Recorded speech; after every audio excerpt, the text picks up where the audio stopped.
I hate soccer. 400 and what? 413.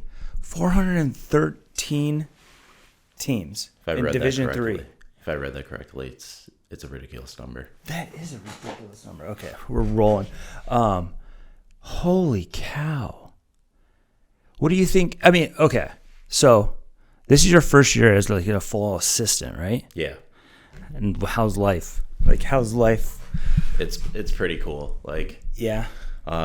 Obviously, Greg brought me on 2 years ago. Yeah. And I just kind of got to soak everything in. Yeah. And he kind of had like a couple tasks for me, and I kind of focused on just those couple tasks. And then obviously he got that big move. He was able to go back home and be close to family, his wife's family and whatnot. And Victoria Colati, we still call her by. Yeah. What's her new last name? Caruso. Oh, yeah, that's right. Yeah, so obviously I didn't get my contract officially till like August 1st. Okay. So she pretty much had a good chunk of everything wrapped up. So now it's just like helping her in any way, shape, or form, and then continuing to focus on the same tasks that I did with Greg. Right. And then we're rolling. What are those tasks? What with Greg? What were the tasks? Mainly, I just focused with like the attacking group. Okay. So we kind of sectioned it. She worked a lot with the defenders because she was a holding mid, and he did a lot of the midfield work. And then I just worked with like the attackers, pretty much. Right. So if we needed a finishing activity for a session or individual coaching, individual stuff, I focused primarily on that, and then like behind the scenes, now that you're the top assistant, are you actively recruiting right now? Even in season, are you recruiting or not really yet? I've been to a couple high school games locally. Okay. And then obviously just been going through emails, watching a lot of, what the recruits send over, like videos and whatnot. And then, so doing as much as I can during the season, but obviously it's a big chunk of your day. So focus on the task at hand. And then you have 3 teams at Flash? Yeah. Holy cow. You're full-time. Yeah. What teams do you have at Flash? So I have 3 premier groups. So it's we kind of mix the ages a little bit. So it's like obviously trap players are still a thing. For now, yeah. So it's like a 07, 08, 09 team, and then an 09, 10 team, and then a 10, 11. So the goal was to keep the rosters, a little lower, and then bounce kids back and forth during like certain competitions, because I think that's the best way for them to develop, especially at the premier level. Right. Get a little extra soccer. For sure. Why? Did you coached high school though, right? Yeah, I did 3 years at Tonawanda, where I graduated from. Did you always want to coach college, or did you just like Greg kind of just fell in your lap, or what? Like how? It was kind of that perfect scenario, but it was definitely like on my radar. I just wanted to try everything and then figure out exactly what I enjoy and try to do as much as I can. Like I like being involved in all aspects of the game of soccer. Like obviously I'm doing college now. I've done clubs since 2018. Yeah. And then did high school starting in 2018 as well for 3 years. And then like obviously I had that summer with FC Berlin in the UWS. So that's right. Were you the head or just an assistant? What, Greg coached it, and then you were assisting. Yeah, then I had 2-3 games where I was in charge at the end of the season. Right. So, I mean, I think you have to coach at all the levels to find out the self-awareness of like what you like. Are you close to like honing in on where you want to be long term yet? I think we're getting there. Yeah. I just got to keep doing it, continue to learn. And yeah. One of the main reasons why I wanted to have you on, because I see a lot of kind of like the things that I went through, or that the things that I did to make it work, that I see like you've done and you're doing. So like for instance, and I love that you like are transparent about that. Dude, you'll be posting at like 4 a.m. and you'll be at like the FedEx job.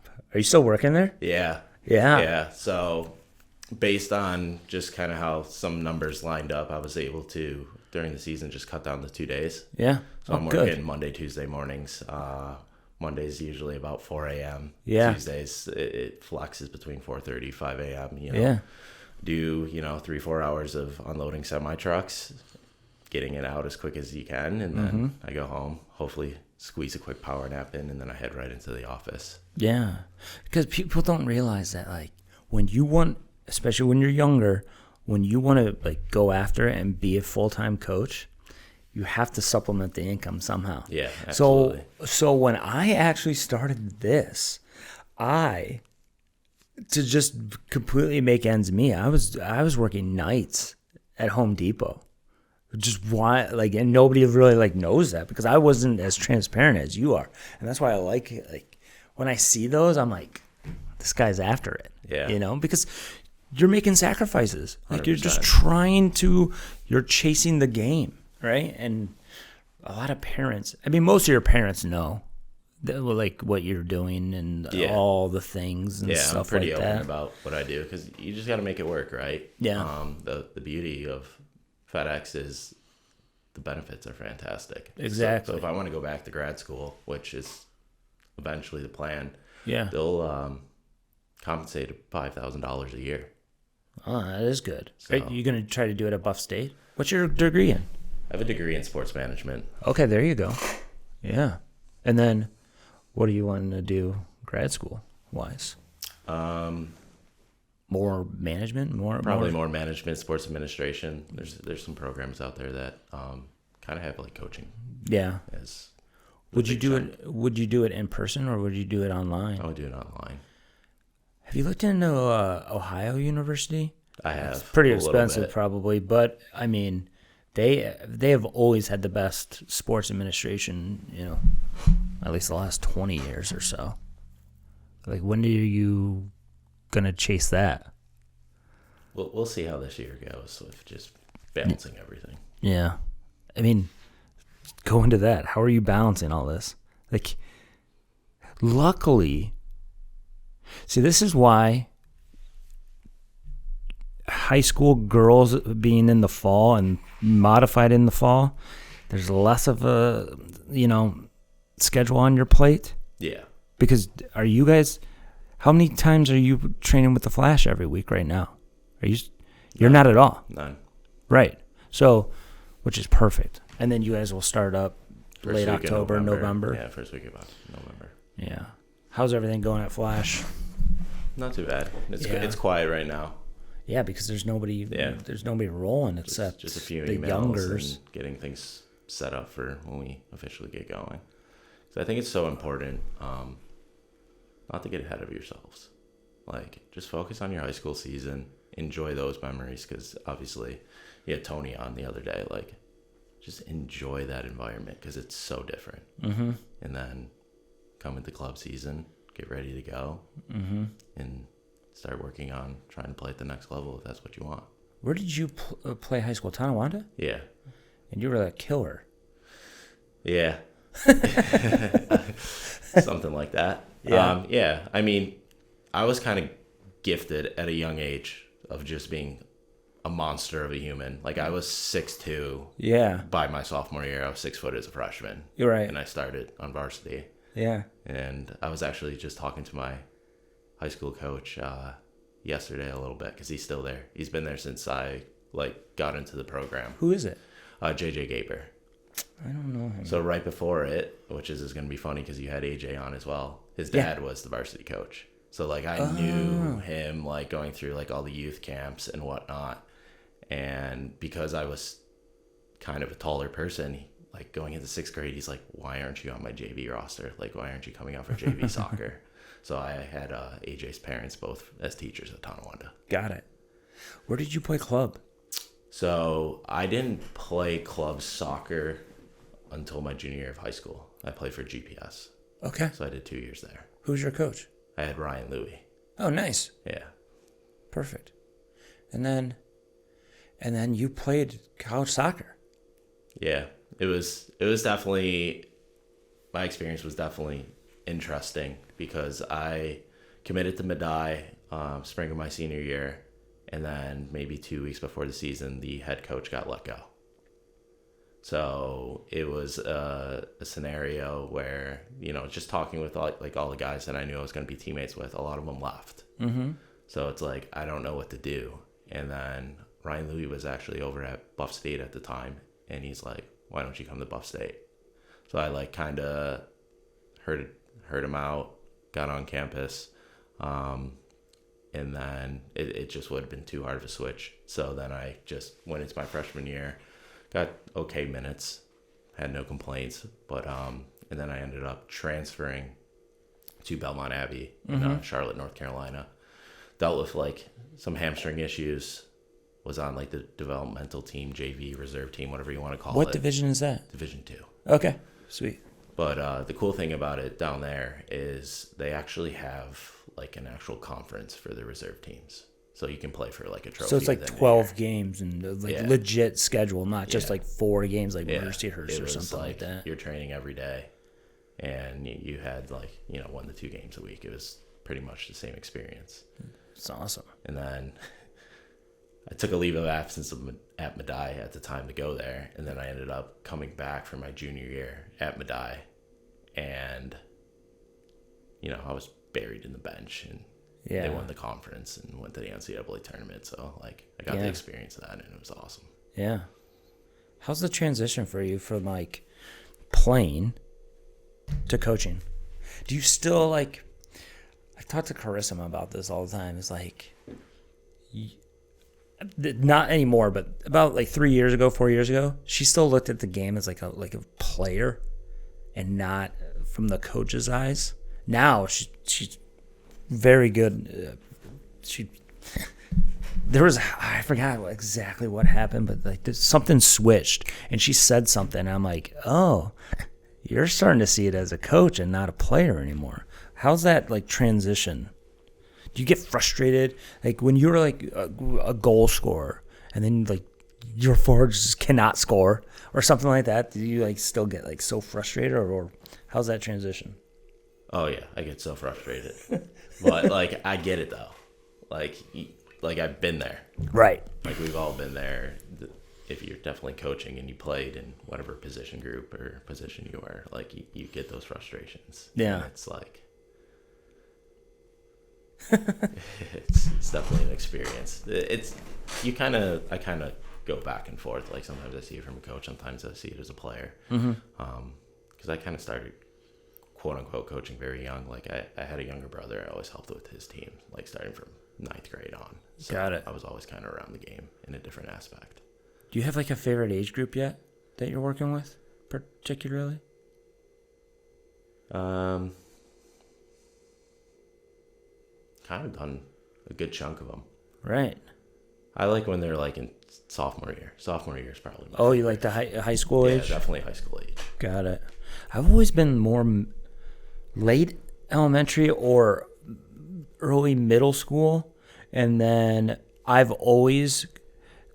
had a Ball States coach on, Andy Stutz, and he's always been on the women's side, and I've also almost always been on the women's side. I don't know why. My last boys team was a 2000. Yeah, they were 2000s, and this was 12 years ago. Mm-hmm. And I'm I don't want to do boys, and I haven't done a boys team since 2012. Yeah. So I started off at the Flash coaching boys. Okay. So a couple of years of coaching boys teams. So it was the last year of U12, and they were 2009s, and they were pretty solid. And then you've only done girls since. Yeah. I ended up transitioning over. What was it? 3 years ago, maybe. Yeah. How was it? Okay. So you assisted Greg, but then Greg assisted you. Is that right? No. At Flash? Oh. Kinda. It was air quotes. Co-head coach, yeah. Yeah. Oh, okay. Got it. Because I was wait, how does this dynamic work? Because that's interesting. But so you guys just co-head coached the, what was it, RL? Yeah, the 07s. RL. 07 RL. Got it. Okay, I just saw on USC or NSCAA job board or whatever.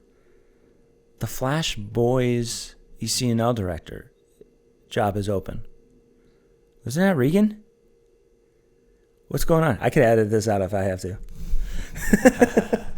Probably for the best. I think it's just family stuff. Oh, okay. Yeah. Got it.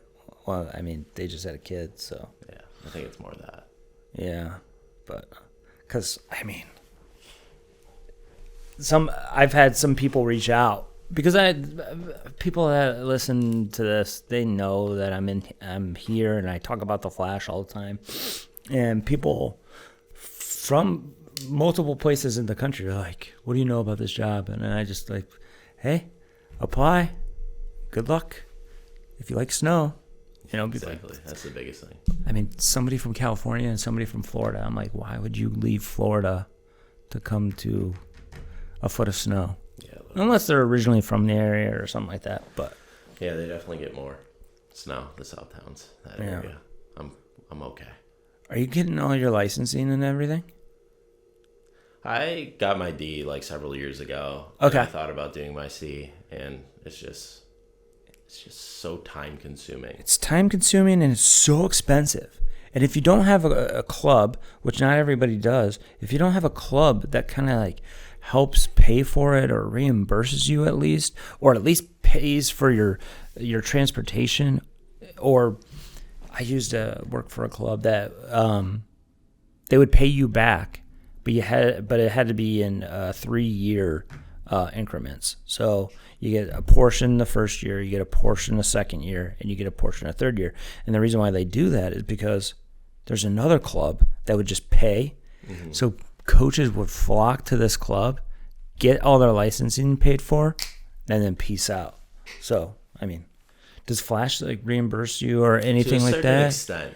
Yeah. It's not like full. Right. It's like 50%, 25%, something like that. Yeah. I mean, and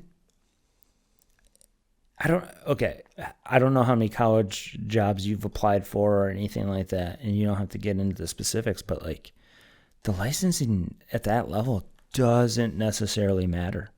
As long as you have your degree, which you have, you can get in the door of, a lot of jobs as long as you have that degree and you have that. And there's a lot of college head coaches that only have like a D or whatever. Mm-hmm. So, or, C at most. Not every single one is an A license coach. No, I think it's like tougher now to go like through the whole process of, getting your C, B, A. And I think maybe a decade ago or whatever, it was a little more simpler. It was 9 days or 7 days. And now it's better now just because it's more education and it's more like student teaching, where like you learn something, you go and apply it, you have mentors that come and like watch your sessions and stuff, and then you go through the testing process. It's like it used to be just like a tryout, like 7 days, and U.S. Soccer used to be like, okay, we want to see if you can coach our way, and if you couldn't, you fail. Then I always gravitated towards NSCAA courses or United Soccer Coaches, and I went through all of theirs, and I just think it's so much for young coaches. I would go that route if you're looking for the extended courses, just because, or at least do those first and then go do the C and then go do the B and the A, just because they want to develop coaches more, whereas U.S. Soccer is more like, can you coach our way? So if any young coaches are listening to this, or you in the future, what I did, I did all my state stuff. Then I went national, advanced national, C, premier, B, and then done. I don't care about A or any. The best course that I ever did was actually one that my club put on. We flew Horst Wine, who used to be at FC Barcelona, and he's a great youth developer. We flew him out for a 3-day clinic, and I learned more in that 3 days than I did at any of those courses, or at least I retained, So But what's like going on in like your coach's education? Like at club level? No, just like overall. Like, what do you do to like? How often do you go and watch other sessions? How many Every books? single day. Yeah, how many books are you reading? Like what? Like what's going on in? Because you're 26. 28 to 28. You're 28 next month. Happy birthday. Yeah. Yeah. I mean, I'm driving quite a bit a ways to get out to like Flash. It's like a half hour. Okay. Yeah. So I mean, obviously people have it worse and people have done worse. So just with the traffic at that water tower around 4 something. Yeah. I try to like, because I have the flexibility to leave whenever I want because I work in the morning. Right. So I'll get out and kind of float around and watch a few minutes here, a few minutes here of all the different coaches that are training at that time. And I've been doing that for years. So it's just cool to watch. I mean, just being on, just seeing how coaches interact with their players, how they communicate, how they correct. I mean, drills are one thing. I'm like, oh, I really like that. I write it down real quick. But what I always saw was like just how coaches treated their players. You know what I mean? Yeah. So, I mean, what about like reading and stuff like that? Anything or is videos? More videos. Yeah. If I can find something, whether it's like Instagram Reels or any of those pages, Right. something pops up. Or like podcasts and stuff? Podcast, yeah.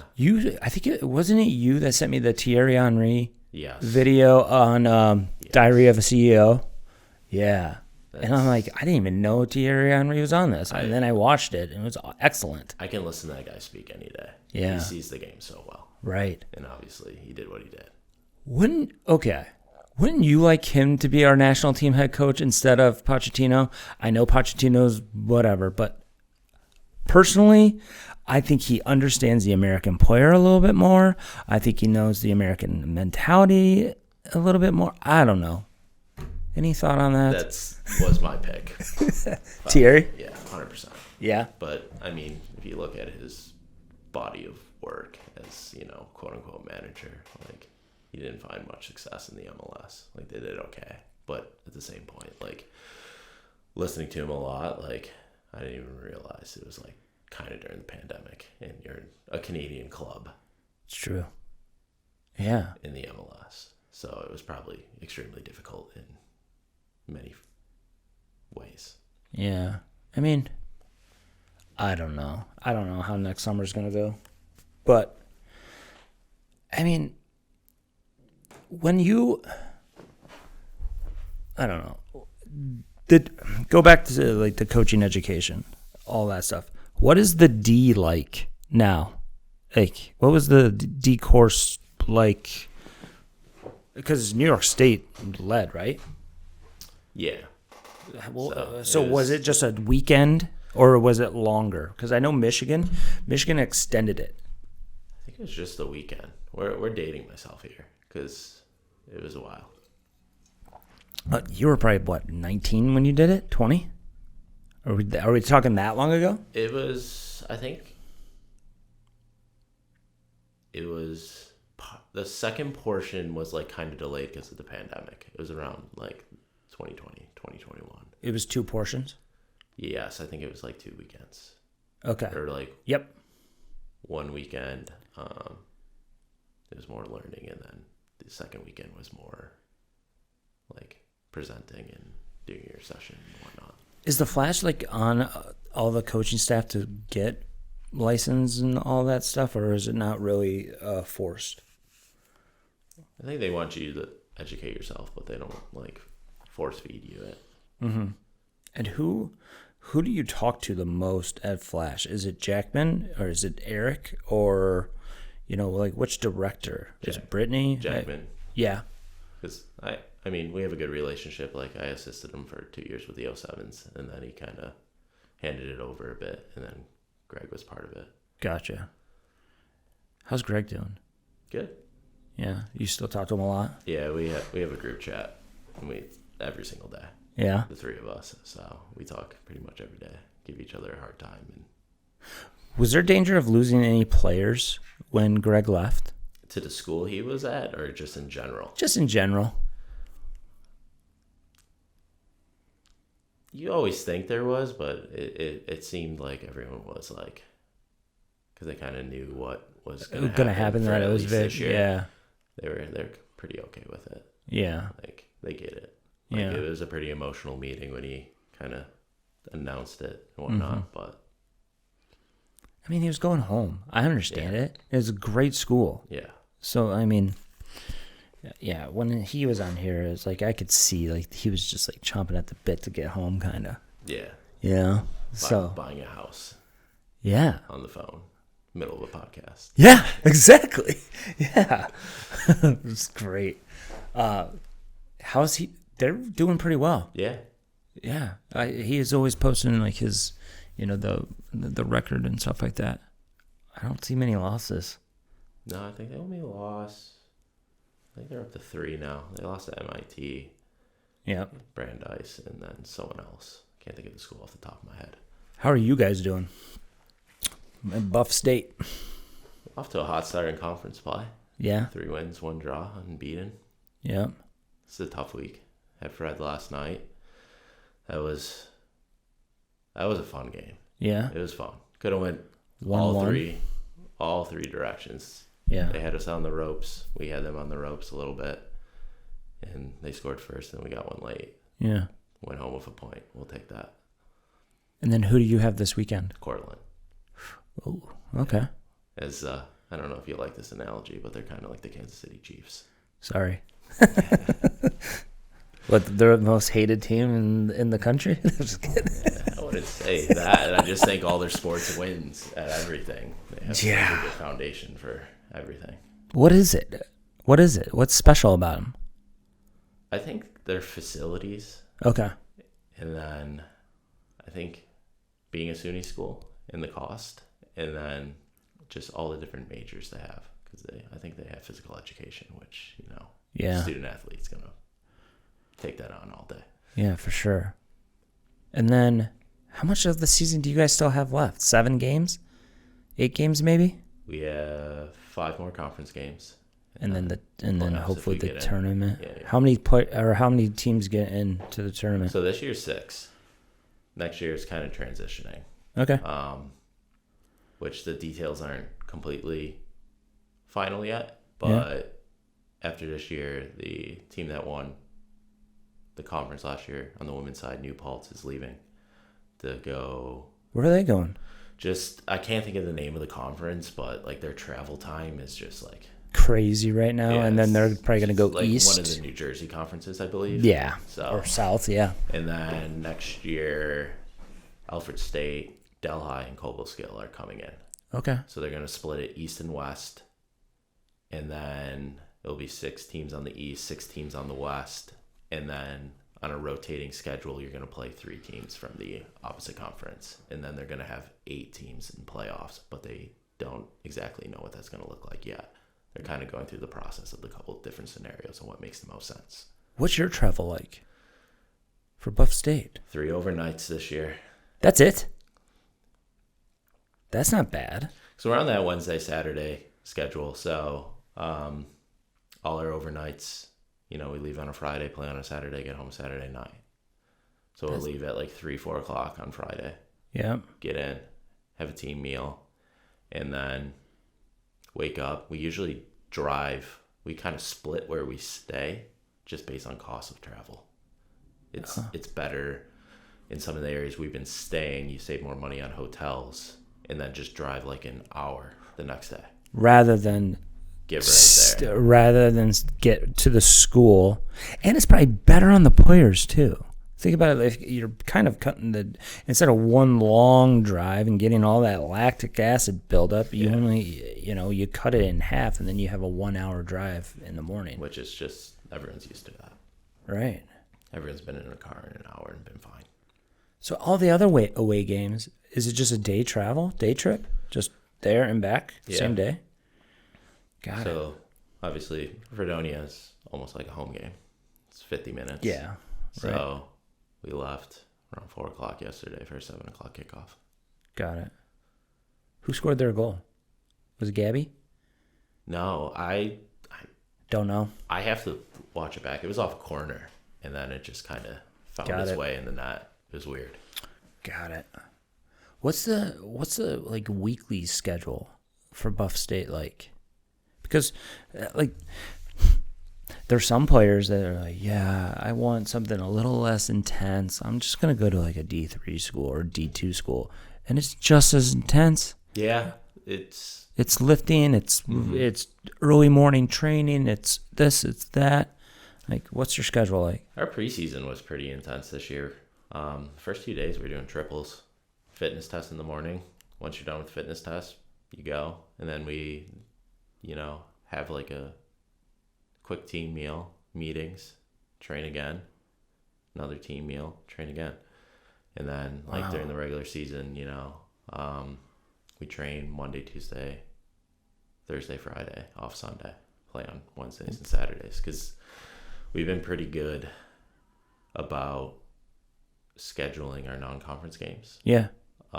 Similar to, what schedule will look like in conference. And then this year in non-conference, we had 2 back-to-backs, because at the end of the day, like, your hope is like you want to be playing in November in the NCAA tournaments, back-to-backs the first couple weekends. Right. So you got to get used to that.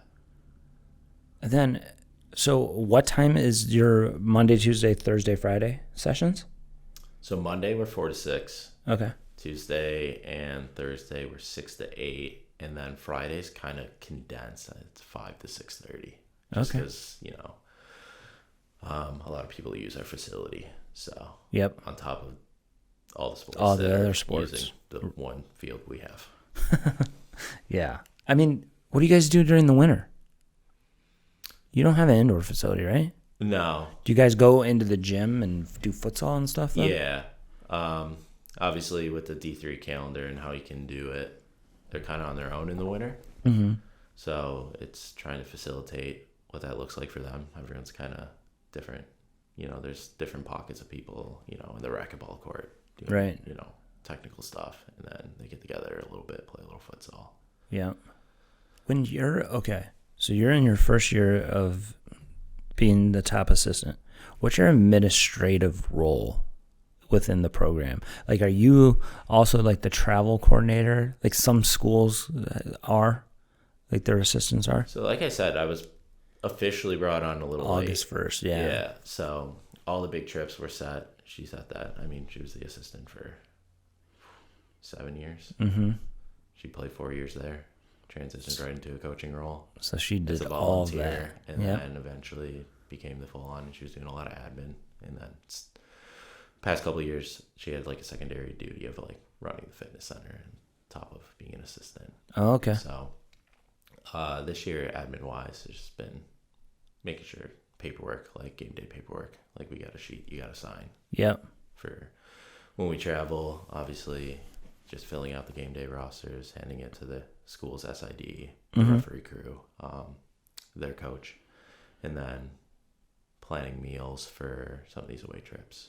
There you go. Yeah. I mean, what is is it player stipend? Like they get like... Yeah, so we What's have it like called? a set budget, and then we kind of divide it by how many players we have. Yep. And then you get X amount of dollars, and Right. it's obviously tax exempt. So Yep, it's like... they get creative. They get real creative. I forget what it was when I was at Detroit. I think it was like $15 per meal. Maybe 20. I don't even remember. But yeah. And then okay, who coordinate? So you coordinate the meals, or for the most part. Yeah. What are you guys eating? Or do you guys like park somewhere where they have multiple choices? No, it's one place. So we just got kind of pull up the school on Google Maps and do a lot of zooming in and out and figuring out what makes sense. So like last week, for example, we went to Canton. So we left on Friday and we stayed in Watertown. Okay. So on the way there, we had a catered order from Core Life, Yep. like individual, but off their catering menu. So we picked that up, ate that, had a little team meeting.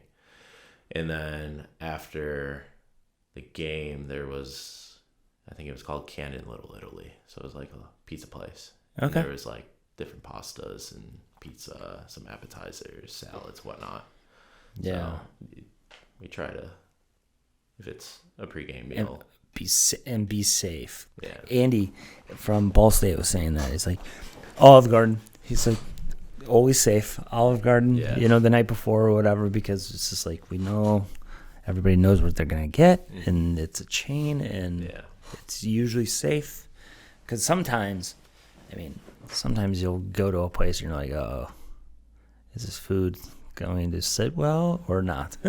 We've got it down. We're in good shape.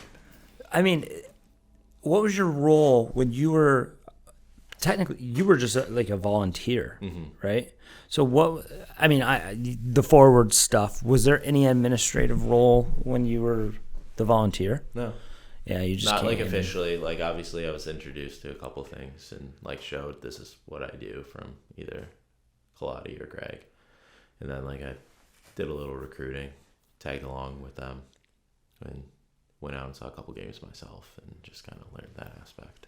Somebody messaged me this week. Somebody messaged me and asked, "Oh, I've been coaching club for this many years and whatnot.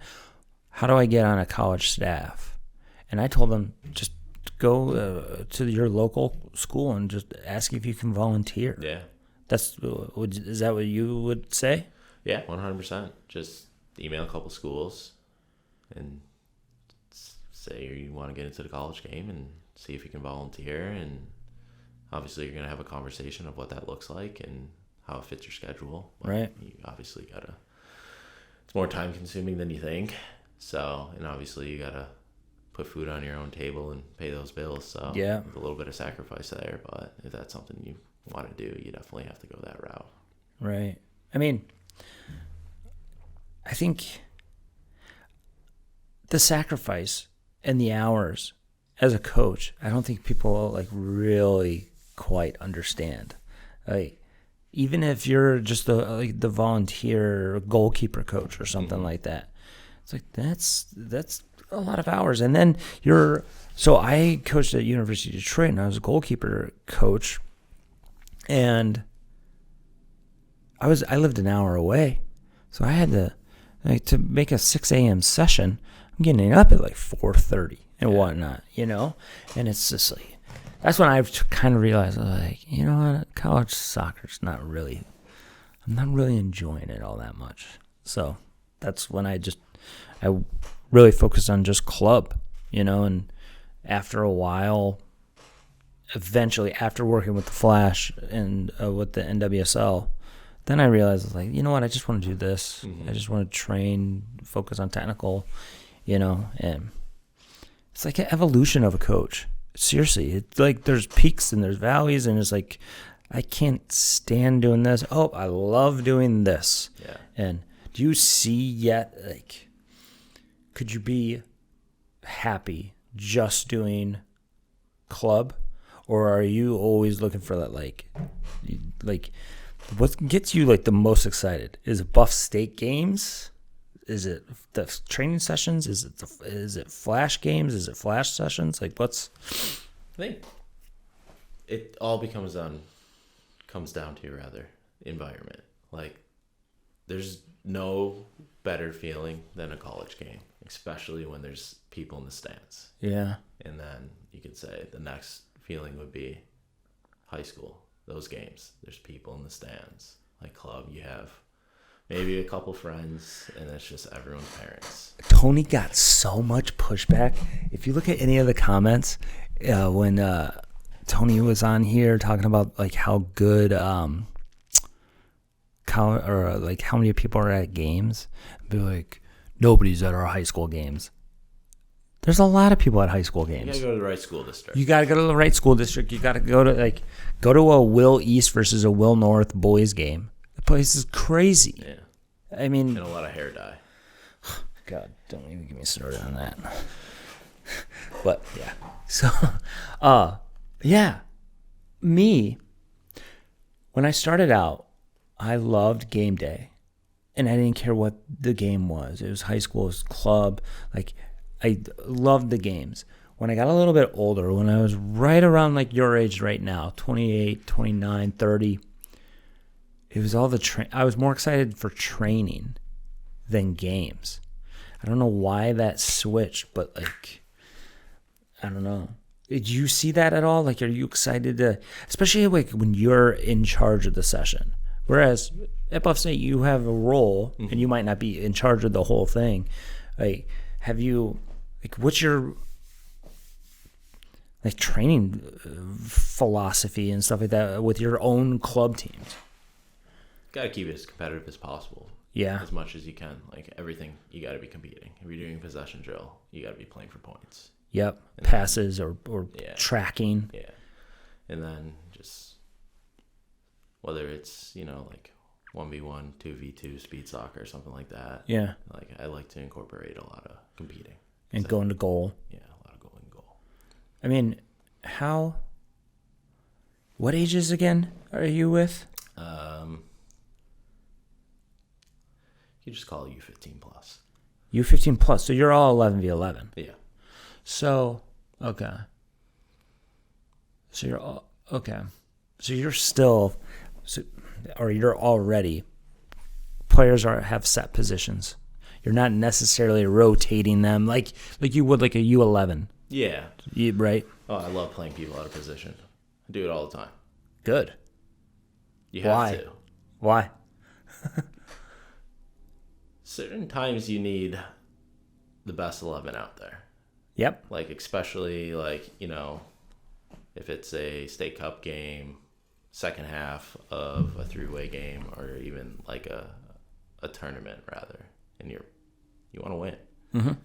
And then obviously, you know, injuries, absences, because, you know, club soccer nowadays, not everyone's going to be there 100% of the time. There's so much going on in their lives, and that's perfectly okay. And I've been very transparent. Like, you have to do things outside of here.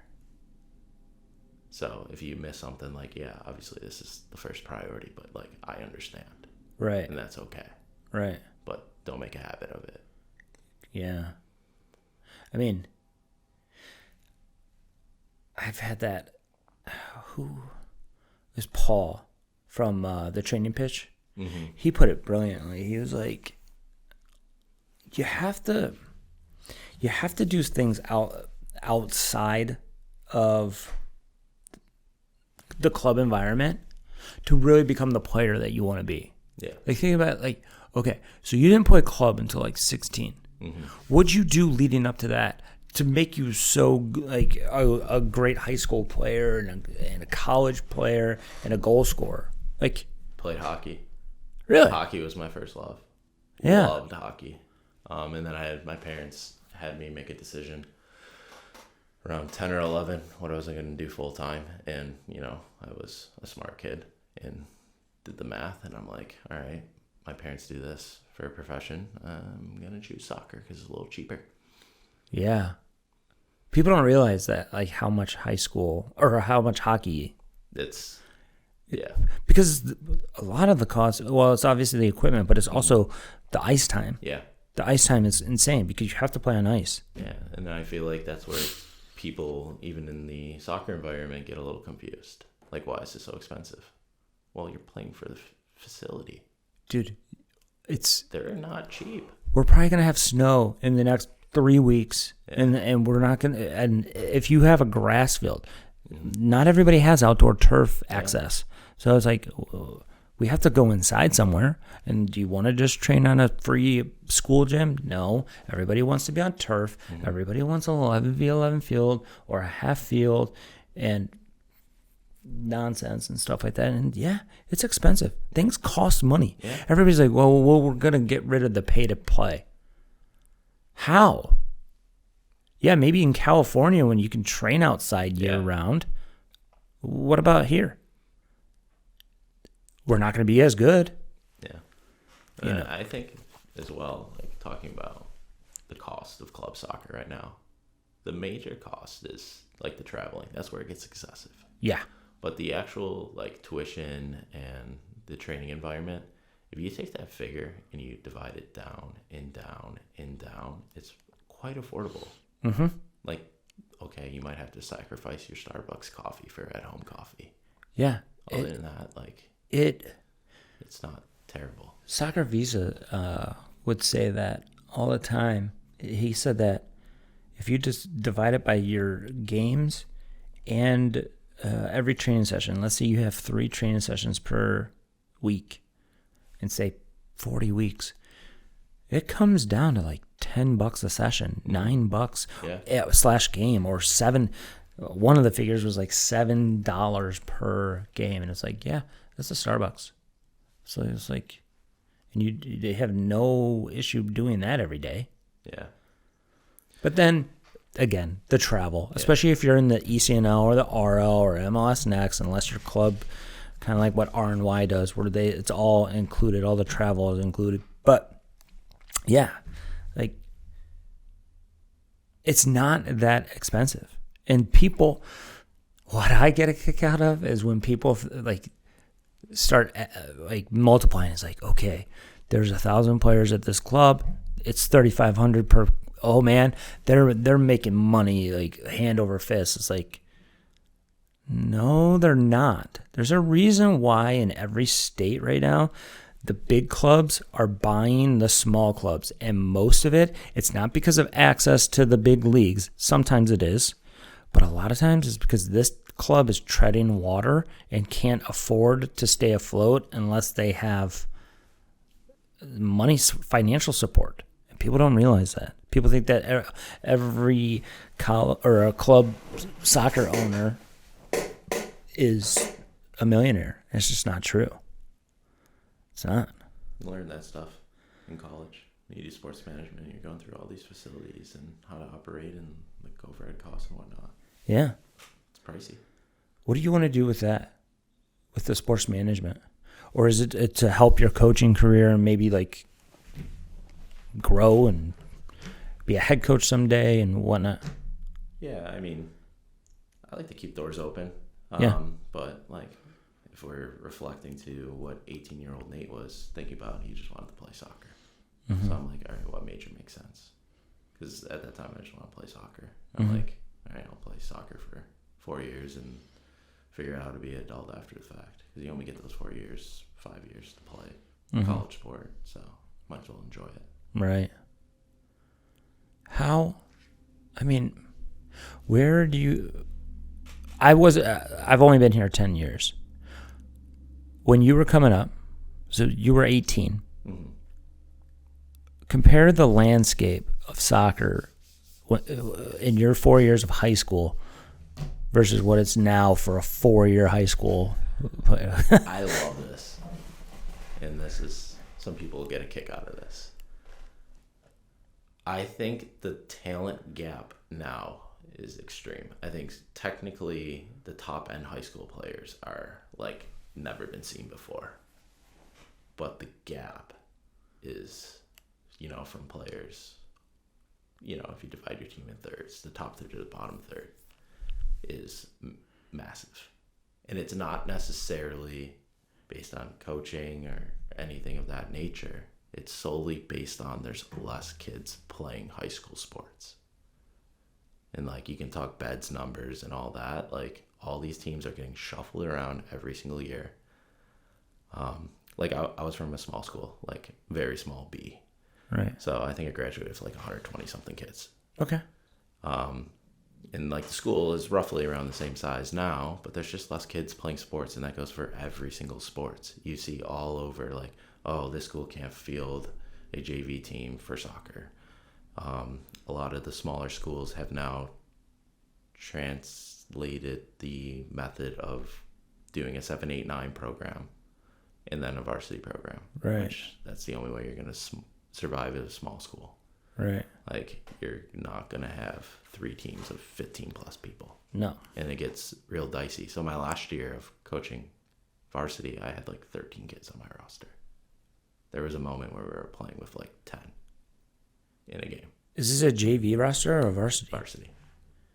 13? It was like 13, 14. It was so small. And yeah, I mean, 16 games in a real quick window. What happened? Why are less kids playing sports? I think that's $1 million question. Is it like video games and social media? Is it a cost? But high school sports are free for the most part. But yeah, since I kind of went on a tangent there, we'll get back to my big point. So I think the gap now is a little more drastic than it would have been when I was playing roughly 10 years ago, a little longer. Back then, everyone was just so athletic. So the style of soccer was a little different. Yeah, everyone for was sure. smashing it to everyone. Mm-hmm. And if you scored more than 6 goals on someone, there's going to be a problem.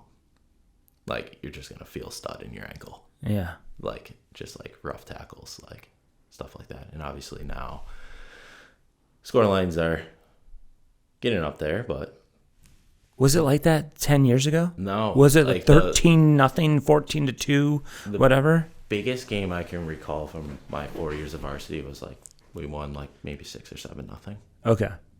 And I had 4 goals in the first half, and I wanted to go for the school record, and my coach was like, absolutely not. I'm like, Yeah, that doesn't happen anymore either. No. It's like I'm seeing kids scoring 8 goals. It's like, why is this kid still in the game when it's 14-0? it kind of comes down to like how big's their roster. Yeah, that's true. And you should see some of these D3 college scores. There's a 20-0 game the other day. What? 20-0. Women's? Yeah. Like I read through all the scores religiously for D3 women's. I'll read every single score before I go to bed, and I'll do the same for girls high school soccer here and boys high school soccer here. Right. It's like I'm a stat nut. What? I love seeing like, all right, who's scoring goals? Because like recruiting wise, like yeah, so and so might have scored 40 goals their senior year of high school, but against who? Exactly. But at the same time, like, it is hard to score goals at any level of soccer. Yeah. So you can't, like, break it down that much and hold it against them because it's not easy. It's a mentality. It's not a skill set. That's why I don't believe in, like, scoring restrictions. I don't ever say don't score, but I might take the kid that has 7 goals and I might put them in the back line and then move somebody, switch them or something like that. But, yeah, like, it is crazy. And then when I got here, like, there was overtime in high school soccer regular season. I'm like, where the hell am I? And then there was two overtimes. It was like Clarence versus Lancaster or something years ago. And I'm like, why is this going to overtime? And I'm like, oh, okay. After the 10 minutes, I'm like, oh, the game's over. Nope, there's another overtime. I'm looking at my watch. It's like 10:30 p.m. and this game's still going on. And it's a regular season game. Yeah. Crazy. It is interesting to say the least. But I think from a playing standpoint, if it's sudden victory, there's no better feeling in the world than scoring an OT winner in the game. Or coaching. Yeah. Especially like in the playoffs. Like a regional semifinal and you win. Yeah. Yeah. Definitely. My sophomore year, we won the section title. And our quarterfinal went into overtime. And our semifinal went into overtime. And it was just, there's no better feeling. It's like we're moving on. And if you're lucky enough to score one of those goals, it's just like, you don't know what to do. Right. You're just running around and screaming. Crowd's going nuts. And there is a crowd. Yeah. Especially in like quarterfinals and finals and semifinals and whatnot. Whereas, I mean, club game, we tied 0-0. That's fun. Yeah. And I'm glad they took overtime out of college soccer. You're happy that they did that? Love it. Okay, why? Because I've had different opinions on this.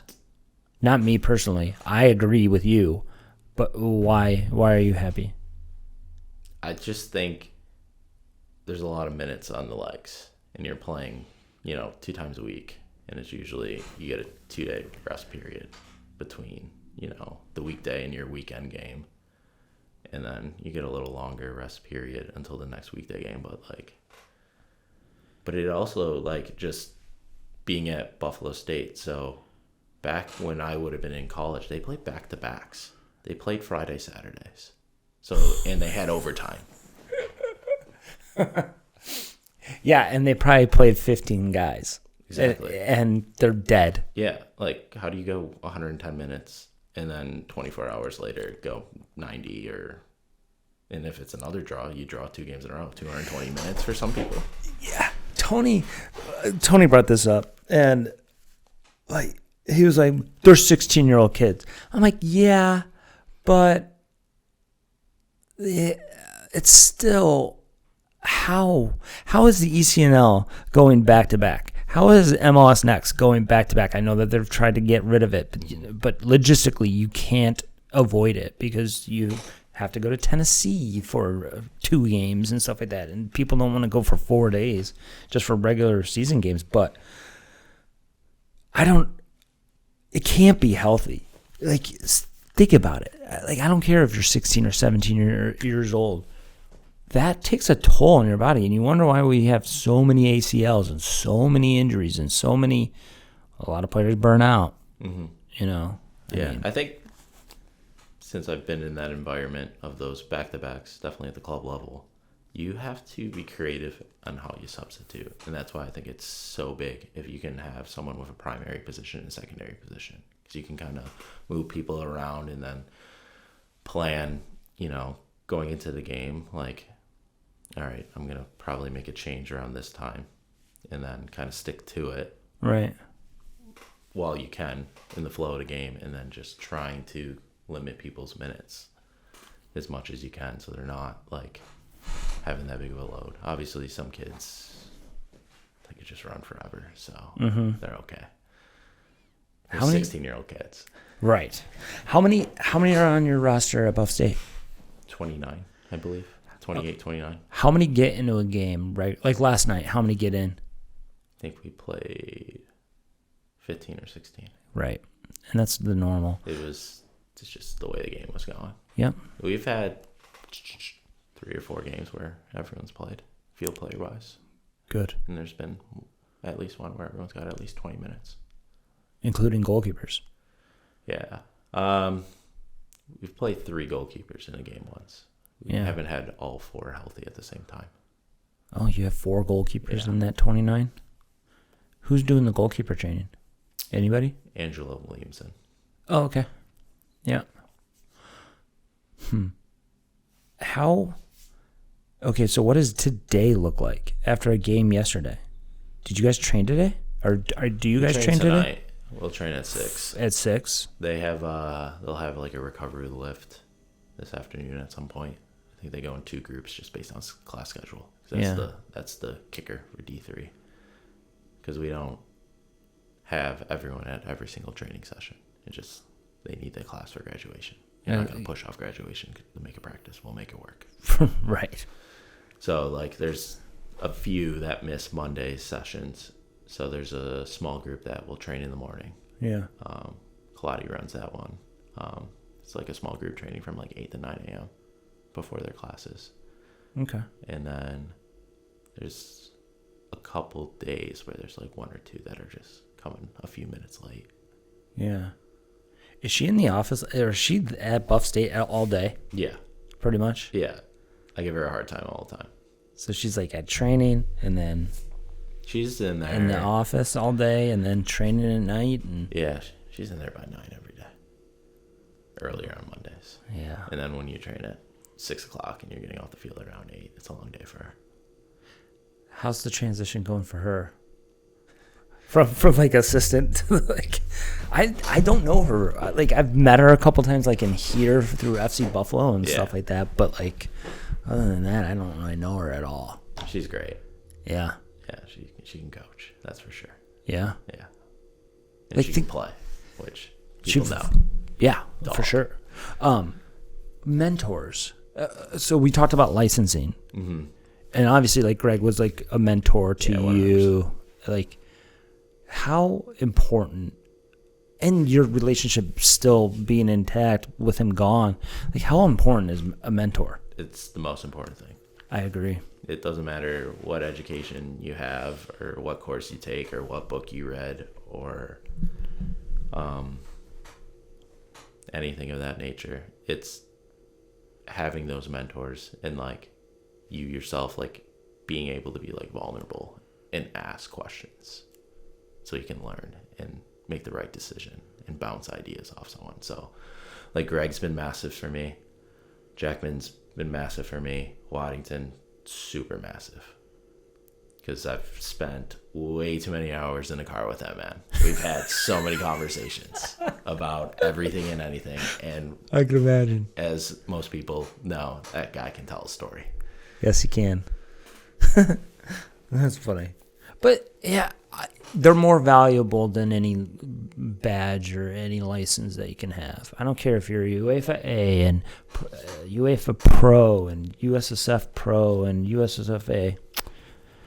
Dude, if you have like 2 or 3 mentors that you can just be a sponge around, you're going to be a pretty good coach. Yeah. It's okay to have bad mentors too.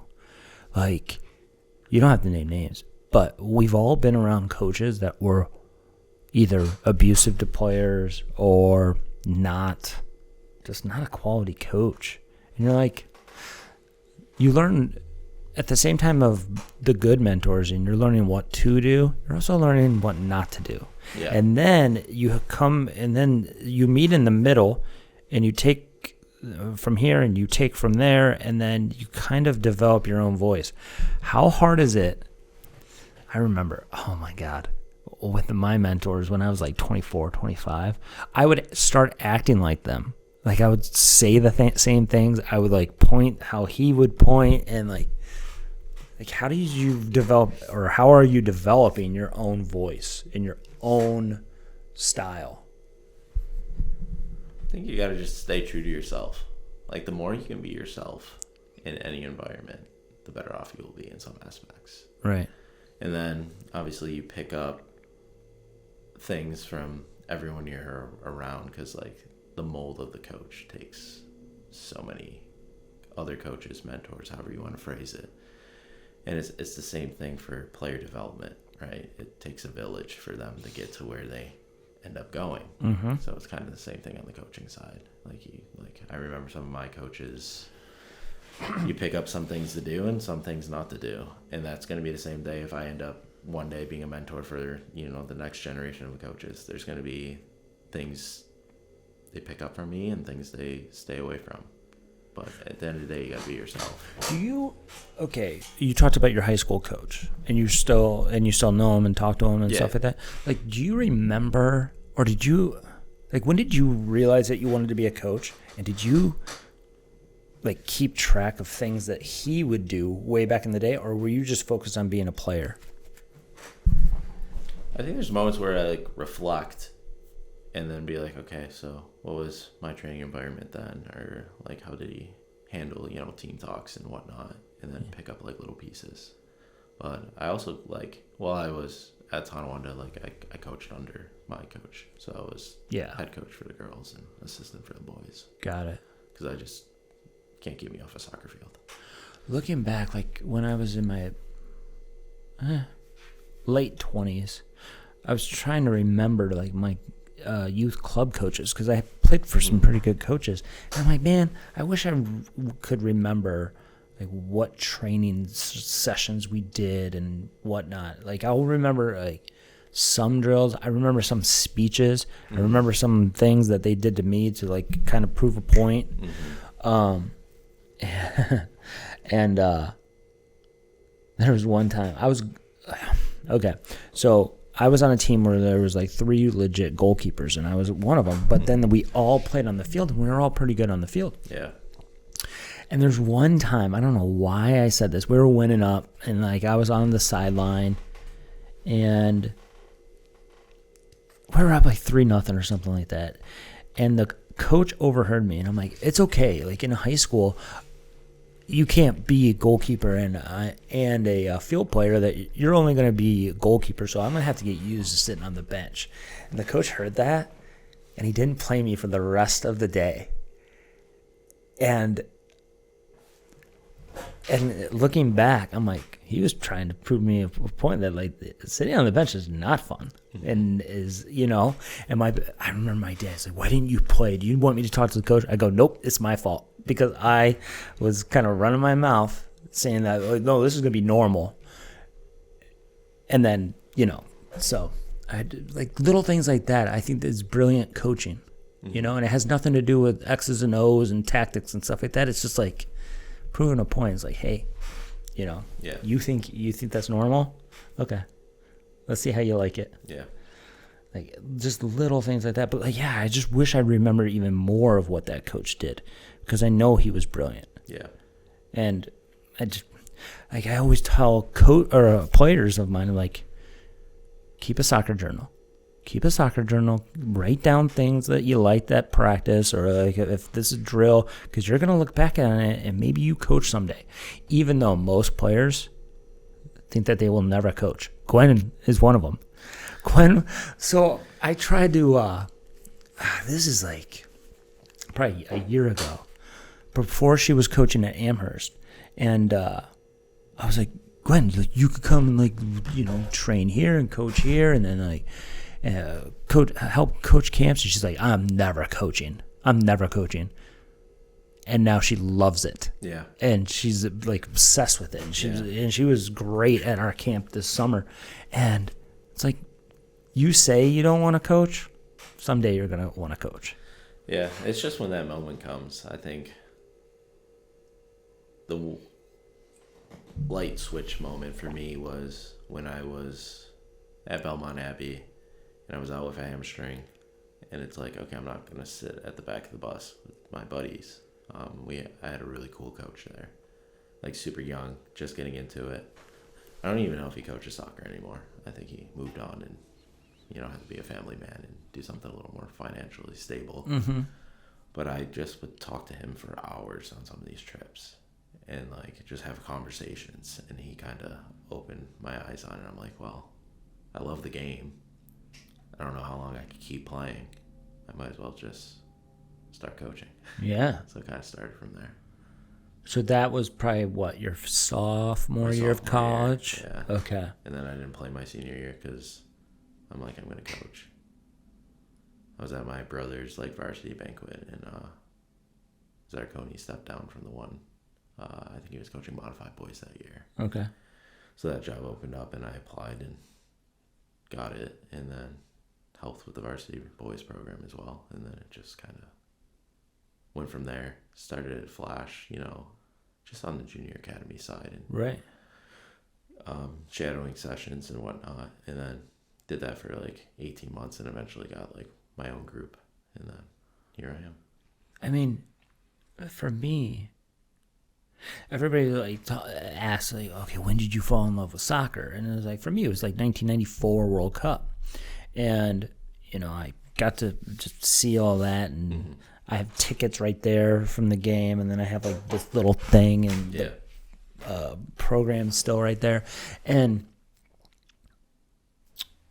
then I started playing or playing more competitively, played college soccer. But the spring of my freshman year of college, I went back to my former high school, and I was an assistant there. Mm-hmm. And I fell in love with coaching. I felt like I was burning out from being a goalkeeper because it like takes a toll on you. And I felt like something, like it was the first time that I felt the passion again, like I did in 94. Yeah. When I started coaching, and then I'm like, I could just coach. I could just do this, and I'm gonna be happy, and I don't need the game. I still played in men's leagues and stuff like that, like BDSL stuff, but yeah. So that like reignited the passion that I love this, and I love this sport. Yeah. But it was funny when you were talking about when you were injured, and you were just talking to a coach. Me, when I think I realized that I was going to coach, I was probably a junior in high school, and I was on a red card. Um, I lived by the rule of either the player gets by or the ball gets by, never both. Yeah. And it was one of those where they still did the PK red card down a man, like the Jeopardy. Yeah, and that's when they still did that. I wish they didn't, but so I was on a red card, and the head coach. So I'm on the sideline, and I'm like helping the coach and stuff like that. And then I didn't find this out until after, but in the second half, the coach sat down and like went and sat down with the parents and just let me coach. And like the assistant coach did the subs, but the head coach just went and sat down and he's like, I'm just gonna let Jason coach because he's got it. Mm-hmm. And then my dad said something after. I'm like, oh. And then that's when I just kind of like thought I wanted to coach. Then it was weird. In 2003, the Chiefs were really good. And we had Dick Vermeil. And Ron Jaworski, who was on ESPN, had this thing. It was like blueprint for the Super Bowl. And it was Dick Vermeil's like blueprint. And then I started making my own blueprint of things that I learned from all the coaches. And that's when I started like the soccer journaling and like writing things down and everything. And then that just became my education of a coach. Then I chased the licensing and all that stuff. But I don't know. This game, man. Takes you places. It does. It takes you places. And then when you look back, for me, 22 years of coaching now, it's like I never thought like it's taking me to Buffalo, New York. Like, what? We used to come to the AIM tournament way back in the day when it was like legit. Yeah, from a Michigan club. Like we would come to Buffalo almost every year. And then a younger team got us kicked out because they fought with somebody and whatever. But yeah. So what's next? What's next for you? Other than just like finishing this season out and everything? Like, are you to the point where like you're going to be applying for jobs all over the country, or are you just like, nope, I'm going to be in Buffalo and you just want to be here? And I'm a Buffalo guy. Yeah. I did my little spell living outside of here, but I don't know. Family. Yeah. My family's been here for hundreds of years, so. I think it's good that you went away and then you came back. You have to. I think you have to go away. I think, and this is, you'll understand where I'm going with this. Every single club soccer player wants to get out of Buffalo. Like, what are you running from? Yeah. That's one of the first things that I've realized when I came here was that everybody comes back to Buffalo eventually. Literally. Every single person was like, yeah, I lived in North Carolina. I lived in Florida. I lived in wherever. And then we came back and everybody comes back. Like Dade. Dade's prime example, right? He left, went to Texas because isn't his wife from around here, the Rochester area? I'm not too sure. Okay. To be honest. Maybe I'm speaking, but like, yeah, a lot of people leave and they always come back. I don't know if it's the small family feel of this area or what, but people are addicted to Buffalo. Yeah, I mean, it's fun. Yeah. How is Gwen doing? Fantastic. Coming back from the injury well and everything? How fast she came back is ridiculous. She should be studied. She was like passing our fitness test in spring, and she wasn't even cleared for contact. Right. Her dad would be like, I forget. I could pull it up. Her dad would text me and be like, sending me like her running videos and stuff. I'm like, wait, this is only like 6 weeks post, and she's like already like running, or maybe that's an exaggeration, but it was crazy. And she was lifting throughout the entire thing, and she's a gym rat, man. And I think the reason why she came back so quickly, and I think this is important for anyone that's definitely going through a knee injury or whatever, and by no means am I giving medical advice because I studied sports management and I lift cardboard boxes for a living.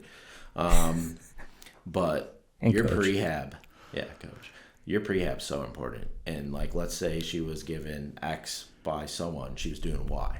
Yeah. So she strengthened everything up so well before her surgery. Right. And then rehabbed so hard, she was able to get up to speed quite quickly. Yeah.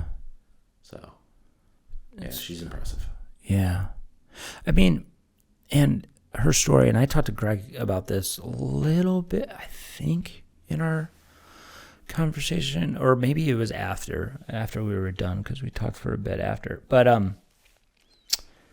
going from Division 1 to Division 3, that doesn't happen for a lot of players, and that's what Gwen did. Yeah. Right? And I wish more people would do that, because I feel like I know some players that went D1 to D1, and they're realizing that, the grass is not greener over here. Yeah. It's the exact same. It's like, what if you went to that, Division 2 team down the road? You'd be playing every single minute, and you'd be their star. Yeah. And I know on the boys' side, we have D3 players that are way happier than the D1 guys. All my D3 friends are playing professionally. Indoor, but it's professional soccer. It's still professional. Money. Yeah, it's still professional soccer. Yeah. I wish we still had like indoor youth. Does anybody use the indoor field, the boarded field at Salins? Yeah. I know Matt does on his Sunday training, right? Yeah, it's big for the youth, like the real young ones. Do you guys? I wish even older. I would take your girls' teams and go and play in there and just like. It's fun. It's fun. It's nonstop. Teaches you so much. It really kind of helps you develop a little bit of instinct and a little anticipation. Like, I've played in here once or twice, and I had the time of my life. Yeah. It's so fun. Yeah, and the pickup. Yeah. It's so fun. High level. Did you play coming up on boards a lot, or was it already all turf indoor? You play outdoor soccer indoors. No, I think the boards were just taken out because I think Sportsplex had boards for some time. So you missed that whole whole era was awesome. Yeah. I wish they'd bring it back, but I talk about this almost every episode now. But Bring back the boards. Exactly. Bring more places like this around. Mm-hmm. These cages. Yeah. That's what they used to call it. That's what Christmas Clan used it to say is the cage. Well, that would be the iconic Yemen community field. Was called the cage. Okay. Because they had a pretty big fence. Is that out in Lackawanna?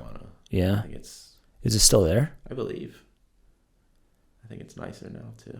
And it's just caged in.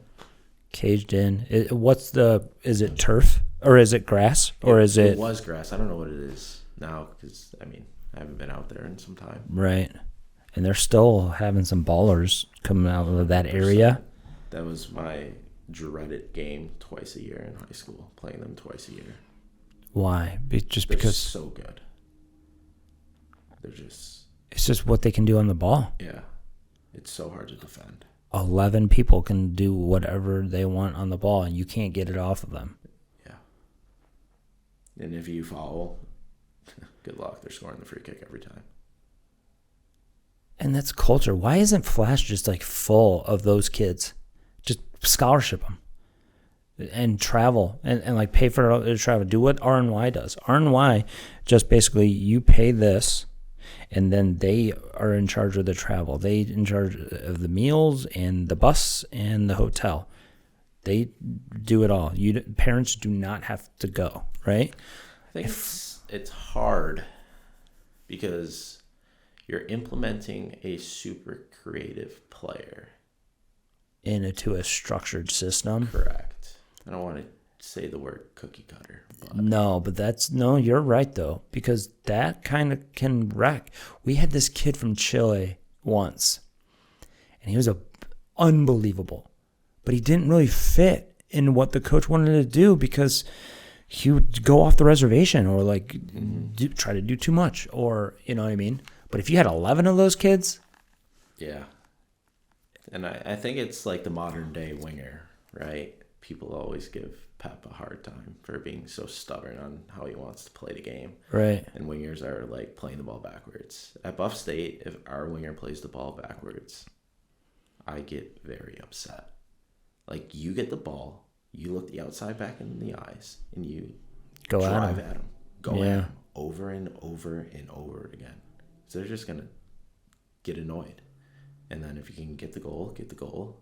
And then if not, whip the ball into the box in that assist zone and let someone else take care of it. What formation do you guys play? It varies. We vary. Right. But we play, I don't know how someone's going to comment on this. Do we want to call it a 3-6-1? Do we want to call it a 3-2-4? It's so interchangeable. Yeah, we play 3 in the back, box midfield, 3 up top. Okay. But depending on what we're going against, how much defensive duties are those wide players doing? Right. And it can get interchangeable because Gwen likes to go on a little journey. So one of the sixes is going to have to slide in. Is she playing center back of the 3, or is she on the She's outside? on the outside. Left or right? Left. Yeah. But she played right back last night. Okay. So we were in a back 4. Yeah, just because of them. Yeah. They're just Dealing with everywhere. Gabby. They're everywhere. Yeah. They do it well. Hats off to them. Yeah. They make things difficult. And she's so fast. And she's so fast on the ball. Gabby? Yeah. Yeah. She's ridiculously fast. And she scores a boatload of goals. We have a Hall of Fame out here, and they retire their cleats, like an old pair of cleats up there. I'm like, how many college goals did these shoes score? And she's like, something like 13 or 14. I'm like, that's a lot of college goals, and she's only a junior. Yeah, I think has to be at 20 by now. Yeah, I think she has 5 or 6 this year. How many Buffalo girls are at Buff State? It's a great question. I haven't looked at your roster. It should be something I should be able to say off the top of my head, right? But we have a good chunk. Yeah, I want to say close to 10. that is good. The weirdest, 29. Yeah, the weirdest part of our roster is the fact we have 3 kids from Texas. That is weird. Is that a Greg thing? Did Greg recruit them? They just appear. They just spawn. Some kid from Texas is like, hey, I'm coming to Buff State. Can I play soccer? And they attach their huddle, and we're like, yeah. What's the really good program there? What are they known for? Is it the engineering? What's Gwen? It's engineering, right? Education's pretty strong. Okay. And then speech path. Really? Yeah, that's a big one. SLP. I wonder what that the Texas player. The one is SLP. Oh, okay, and that explains it. And I think the one that's a freshman this year, she has a bunch of family here. So got it. How are the men doing at Buff State? I haven't paid attention. they've only lost 1 game. Okay, so they're on the same path as last year. 11-1. Good. A lot of people thought like, oh, they're gonna drop down, or that was like flash in the pan. It's like, I don't think so. Their top scorer is number 1 in the country with, I think he has 20 or 21 goals already. What? Yeah. Wow. That kid put in work. He's always on the field. Yeah, he's here like all winter. I can only imagine. All winter, every morning, Buff State, because Johan is in here, and Johan helped out at Buff State last year, and he is here every single morning throughout the winter. Yeah, like 9 a.m. Pays off. Yep. Pays off. It's awesome. Yeah, I'm not. That program is in good hands. Franco's a good coach. I've never met him. I'd like to get him in here actually, or go out there and talk to him there, because I'm just trying to get to this is our first real conversation. I've always known you and met and DM'd and seen you at Flash Fields and stuff, and then a couple times for pickup and whatnot. But yeah, I'm just trying to get to talk to everybody. and see their views on the game and just who they are. They're all different. We just all care about the same Everybody's thing. different, right? We just all care about the same thing. Yeah. And we have a love-hate relationship with it. That's all it is. Oh my God, I've given so many questions. Why is it called I Hate Soccer? It's like, I love the game. I love teaching the game. I love coaching. I'm fascinated by it. I'm fascinated by other coaches' stories and why they got into coaching and how they coach. Yeah. But it's the things that are out of our control that I can't stand. It's the system. It's the closed system. You talked about the gap earlier. I think the gap is only getting bigger because it's a closed system. If we had players that always consistently got to play against the top, I think eventually we close that gap. But I feel like in our current system, we're just doing this. Our good is getting really good, but our bad is not climbing and pushing and stuff like that. And then, this little stuff like that I hate. I mean, it's ECNL's better, MLS Next is better, U.S. club soccer, why is U.S. youth soccer, or why is U.S. club soccer a thing? It's because U.S. youth soccer sucks. Or just doesn't do their job. And then, USSF doesn't care at all, about the youth. Mm-hmm. They see it as, Tom Byer said it, they see it as an obligation, not an opportunity. Yeah. And it's nailed it. He's transformed an entire country. Exactly. I'm trying to get him on. I'm going to do a virtual one with him, but I'm always about more in person. I don't like how virtual ones go. Yeah. Just because of just internet connections and stuff like that. But it seems everyone wants to debate and say who's better. I think it's getting ridiculous in the NFL with this quarterback. Just the quarterback position alone. It's every single day. It's Patrick Mahomes, Josh Allen, Lamar Allen, or LeBron, yeah. And then it's okay, who's playing the best right now? It's Baker Mayfield. Exactly. Yeah. And then it's always who's next? Who's going to be the next on top? And then everybody wants to Justin Herbert. It's just it's just a matter of time. Bo Nix. It's can we just enjoy it? Yeah. And then Jalen Hurts gets a lot of shade from everyone. That guy wins football games. Yeah, he's a winner. He's a winner and he's a leader. Doesn't matter if you don't throw a completion in the second half. His team won. And he has to fight his wide receiver after every game because, So, I mean, that's a whole other topic. Yeah, exactly. Who cares? Who cares what's better? What are you doing to take advantage of the environment that you're in? And how is it going to set you up for success for whatever your goals are within the game? That's what you should be focusing on. Bingo. Yeah. Any advice? Any advice to younger coaches? But what is your advice to younger coaches? 20-year-old Nate. What are you telling them? Do what you did? Be involved. Just be around. Yeah. Go and be a sponge. Get there. If you have a 6:00 session, you should be at the 4:45, and you should be just walking around, making yourself known, having conversations with people, introducing yourself, being around those groups. I think that's where I found my success. Yeah. Just being around. I mean, a lot of Matt's teams know exactly who I am. I mean, luckily I don't have a choice. I'm in the same car as him on an away trip, and we're sitting there for all 4 games. But yeah, kind of the backtrack. But a home weekend for ECNL and RL is pretty cool environment too, because you got fields A and B going on at the same time. You got the next teams warming up. So if it's a good game and a goal scored, the environment's pretty right. Cool. And then for me, I try to be at all those games. Mm-hmm. Just sit there all day, pull up a chair, grab my quote unquote healthy snacks of energy drinks and water, and just hang out all day. Mm-hmm. And just enjoy it. Yeah. Thanks for doing this. Yeah. Appreciate it. I hate soccer.